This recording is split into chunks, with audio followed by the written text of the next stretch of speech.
Afam Bifi, ana masị unu nnọọ. Ọ bụ na oge izizi gị ị na-ekili ihe onyinyo ma ana masị gị nnukwu nnọọ.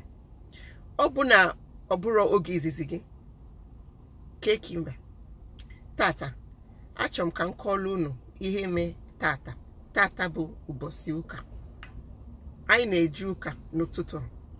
Ụmụaka na-ekwu ịma ụfọdụ oge ụmụaka a na-ekwu chichichichichichi a na-ekwu n'elu na-ekwu naanị. Ụfọdụ oge ọ na-adị ka afịa main market Ọnịcha na moto. Nsị ha jiri nwayọ ka anya m dị n'ụzọ ka mmalebe m na-eje ka anya m dị n'ụzọ.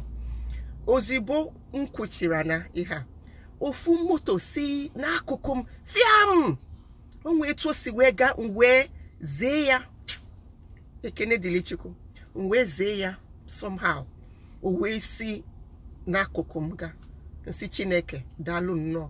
Maka ọ bụ na m ezere ya oge anwa nzeli ya, ọ kali ịkụ akụkụ moto m ọkụọ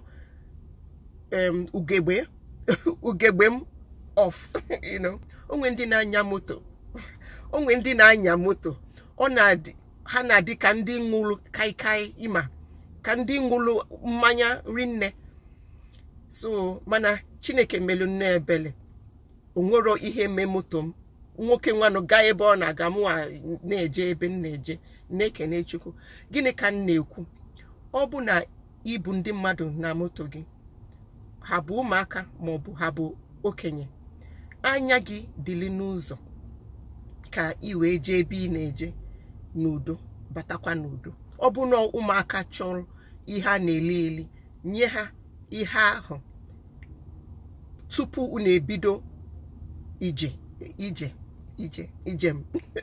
Tupu unu ebido ịnya moto ebe unu na-eje, nye ha ihe anwa, so that ọ bụ na ị na-anya moto ka nsogbu ghara ịdị rinne na moto, ka anya gị dị n'ụzọ. Ọ na-adị mkpa ka anya moto n'udo, batakwa n'udo, ka onye ọbụla dịrị nnọọ mma.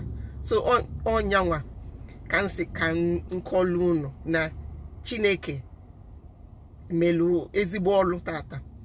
Biko ọ bụ na ịma ihe bụ so n'Igbo, dee ya, because ana m achọpụta na ana m ekwu so na oge ọbụla m na-eme ihe onyinyo m, ihe onyinyo vidio bụ ihe onyinyo. So daalụnụ, daalụnụ. Chineke gọzie unu. Just like and subscribe, biko. Bye.